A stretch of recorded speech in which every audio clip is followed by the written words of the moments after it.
জানা আমি শুনছি ওই শহরের বাসায় তেমন গাছপালা নাই, আমাদের বাসার জিনিস খাইয়া ওরা ভালো কইলেই ওই মায়াটারে এতদিন রাখছে, কোনো বিপদ হইতে দেয় নাই। অগরে সর্বস্ব দিলেও কি আমাকে দিয়ে আসে আসায়? বুঝলা শ্যামল, মায়েরে বোঝানো যাইব না। আচ্ছা ঠিক আছে ঠিক আছে, আমি লইয়া যাবো। হ্যাঁ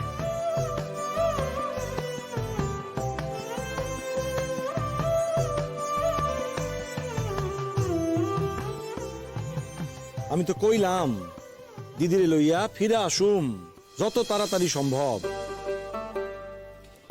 আজ তো পৌঁছামু, কালকের দিনটা থাকতে হইতে পারে, পরশু দিন ফিরে আসুম দিদিরে লইয়া, ঠিক আছে? কান্দো না কান্দো না, কান্দাছো কেন? আমি তো যাইতে চাইছিলাম, তুমি তো আমাকে নেবে না। অত বড় শহর আমি কোনোদিনও দেখি নাই। বাবা অহনে যাও না তো সহজ না, তুমি তো কিছুই বুঝতেছো না, দেখতে আছি অনেক নিয়ম কানুন আছে না, পরে তোমারে লইয়া যাবো কেমন? দেখ না, তোর দিদির বিয়া যদি কলকাতায় ঠিক হয়, ওখানে ঠিক হয় ওই শহরে, তখন তুই যাবি। ওই হক্কর কথা কই আমাকে ভুলাইও না। আহা রূপাই শোনো, দুষ্টুমি করবা না, ঠিক আছে? ঠাম্মারে দেখবা, ঠাম্মারে ফেলাইয়া থুইয়া কই যাইবা না, বুঝছো? আমি কোনো কথা শুনুম না। রূপাই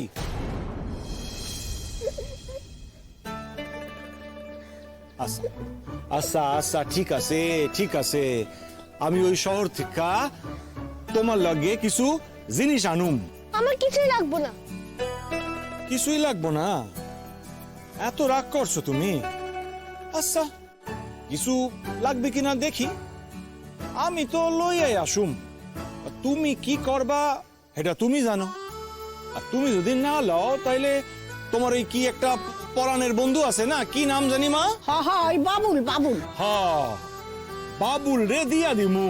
দিয়া দাও, পরে দিয়া দাও, আমার কিছু চাই না। রূপাই রূপাই দেখো, বড় অবুঝ পোলা আমার। না না, দিদি রে অতদিন দেখে নাই তো, এই লেগে ওর পরান খান টন টানাইছে। না মা, দিদিরে দেখা নাই দেখা না, নতুন শহরে যাবো তো আমি, আর লিগা দিদি তো আইবই জানে। যাক মা, আমি যাইতাছি, তুমি সাবধানে থেকো। এখন কথা কইতাছিলাম। হ মা কও না, কি কথা, তাড়াতাড়ি কও। এইখানকার অবস্থা তো বুঝতেই পারতাছস, ভালো না। মায়ারা তো লই আসছিস, রাজারাম তো জেল থেকে বার হইব, যতই তুই অগরলে থানা পুলিশ কর না কেন, ওরা তো সব কিছুর ঊর্ধ্বে। ওরা কি পারে না পারে আমার থেকে তো ভালো করে তুই জানোস। তাই কইতাছি যদি এমন হয় ওই শহরে মাইয়া যদি লেখাপড়া করণের সুযোগ পায় তাইলে কি ভালো হয়? কেন মায়ের কোজনের কি আছে? তো নিজের কাম নিজে কইরা লইতে পারেন না, খালি মা মা মা মা কইরা যান। কেন মায়ের একটু বিশ্রাম নেওয়ার উপায় নাই নাকি?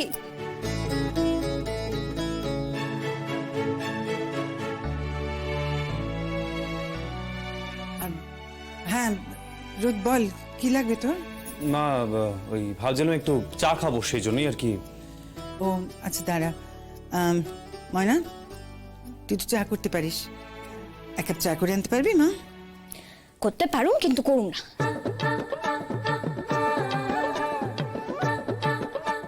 ও মা পারবি কিন্তু করবি না কেন?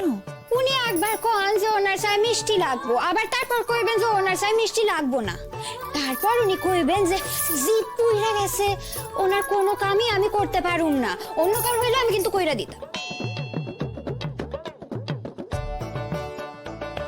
তোমার কি ঝগড়া করা ছাড়া আর কোনো গুণ নেই? এই না না, কোথায় রোদ? আহারে মেয়েটা কত বিপদে পড়ে এখানে। তো সবাই পড়ে না মা, কেউ কেউ পড়ে, কেন পড়ে সেটা ভেবে দেখো। কি কইতেছেন আপনি? হয়তো বললাম, তোমাদের গ্রামে কি সবাই বিপদে পড়েছে? সবাইকে বুঝি বিয়ে পেতে হাত ধরে টেনে নিয়ে গেছে? নিয়ে যায়নি তো, তোমাকে নিয়ে গেছে। যে মানুষের চাল চলন যেমন হয় তার ফলাফল ঠিক তেমনই হয়। না আপনি কি কইতেছেন? আপনি কি কইতেছেন? আপনি কইতেছেন আমি খারাপ মাইয়া? আপনার তো সাহস কম না, আপনি আমার খারাপ মাইয়া কইতেছেন? এই তুমি না একটু মুখ সামলে কথা বলো, হ্যাঁ? এত বড় সাহস মানেটা কি? আসুক আসুক, আমার বাপে আসুক, আমার বাপরে আমি সব কইয়া দিব, তারপর আমার বাপ আপনারে দিব। ওরে বাবা, তাহলে তো আমাকে এক্ষুনি ইঁদুরে করতে ঢুকে পড়তে হবে, আমি তো ভীষণ ভয় পেয়ে গেছি। দেখো দেখো দেখো, তুমি দেখছো না লগে মস্করা করতেছে, খারাপ খারাপ কথাও কইবা আবার আমার লগে মস্করাও করবো। তুমি যাই কও মা, তোমার সব গুণ আছে, কিন্তু তুমি না নিজের পলাটাকে ঠিক করে মানুষ করতে পারো নাই। একদিন দেখবা তোর মাথা কান জ্বালাইয়া পুরাইয়া খাইবো। আচ্ছা ঠিক আছে ওরে বাপ রে বাপ, ভাই তুই তো রেগে যাস না তো, আর চুপ কর, এত কথা বলতে নেই। হ্যাঁ রে, জানিস তো এই বাড়িতে কেউ ওদের সঙ্গে এভাবে কথা বলে না, বলেছে না একমাত্র তুই যে ওর সামনে এভাবে চিৎকার করে কথা বলিস। কেন বলিস এরকম? তুই ভয় করে না? কেন ওনারা আমি ভয় পাইতে যাবো কেন? উনি কি পুলিশ নাকি যে আমার ওনাকে ভয় পাইতে হইব? ও তো আবার পুলিশ ছাড়া কাউকে ভয় পায় না। এত কথা তো গল্প করলো তোমার সঙ্গে, কিন্তু এই মানে না মানে আপনি জানলেন কেমনে? আপনি তার মানে চুপি চুপি শুনতেছিলেন? কি করে জেনেছি সেটা তো বড় কথা নয়, যেভাবেই হোক জেনেছি আমি। বাই দ্য ওয়ে, এত কথা যখন হলো তাহলে লেখাপড়ার কথাটা হলো না তো?